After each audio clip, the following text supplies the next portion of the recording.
Franchement, les gars, là, on est en plein délire.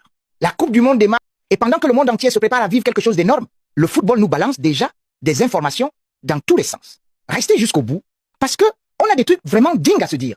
Lâchez le petit pouce bleu au passage, ça aide vraiment au référencement, ça fait toujours plaisir. Alors on commence directement avec ce qui agite tout le monde en ce moment, parce que le mercato et la Coupe du Monde en même temps, c'est du lourd. On va parler Vinicius, on va parler Olysée et le Real Madrid, on va parler de la France et de ses ambitions réelles pour ce mondial, et j'ai une info sur le PSG qui va vous faire réagir en commentaire, je vous le garantis.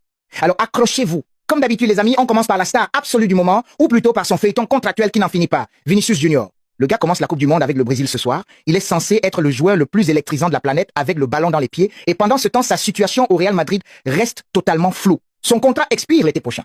Les négociations n'avancent pas. Et la raison, c'est simple.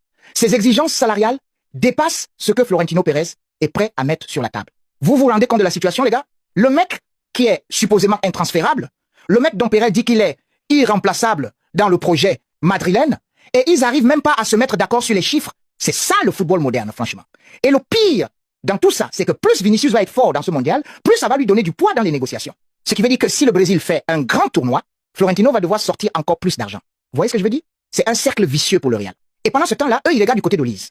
On y revient dans 2 secondes. Mais d'abord, une petite pause pour vous remercier d'être là, parce que franchement, c'est grâce à vous que cette chaîne tourne. Donc Olysée, Michael Olysée. Les gars, on avait dit depuis longtemps que ce joueur allait exploser, et là, il a littéralement tout cassé cette saison avec le Bayern Munich. 22 buts, 30 et une passe décisive. C'est le total le plus élevé de toute l'Europe cette saison, tous joueurs confondus. Meilleur joueur de Bundesliga, des prestations extraordinaires en Ligue des Champions face au Real Madrid, face au PSG, et maintenant Florentino Pérez ne s'en cache même plus. Il veut le faire venir au Real cet été. Sauf qu'il y a un problème, enfin 2 problèmes. Olysée représente la France à la Coupe du Monde en ce moment même, et plus il va briller dans ce tournoi, plus sa valeur va exploser. Et le Bayern Munich, vous pensez vraiment qu'ils vont le lâcher comme ça? Jamais de la vie. Le gars, il sort de la meilleure saison de sa carrière. Il a probablement la réputation la plus haute de sa vie en ce moment. Pourquoi le Bayern le vend? Pour quelle raison logique? Entre vous et moi, je pense que ce dossier Olysée au Real, ça restera une rumeur. Florentino aime bien balancer des noms dans la presse pour créer du bruit, vous voyez ce que je veux dire? Et pendant ce temps, il négocie autre chose en coulisses. C'est sa spécialité depuis 20 ans. Mais bon, si jamais ça se faisait, là on parlerait d'un des transferts les plus fous de ces dernières années, clairement. On enchaîne les amis avec l'équipe de France parce que là j'ai des choses à dire et j'assume complètement ce que je vais vous sortir. La France aborde ce mondial avec un effectif qui sur le papier est absolument monstrueux. Vous avez vu la liste?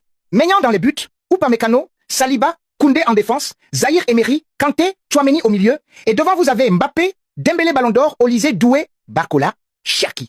C'est une liste qui ferait peur à n'importe quelle équipe du monde, franchement. Mais voilà où ça coince les gars, et je vous le dis parce que j'ai vraiment réfléchi à ça. Avoir les meilleurs joueurs du monde, c'est une chose. Avoir une vraie équipe soudée, avec une identité claire, avec des automatismes rodés, c'est une autre histoire complètement. Parce que regardez le groupe de la France. Le Sénégal en premier match, c'est déjà un vrai piège.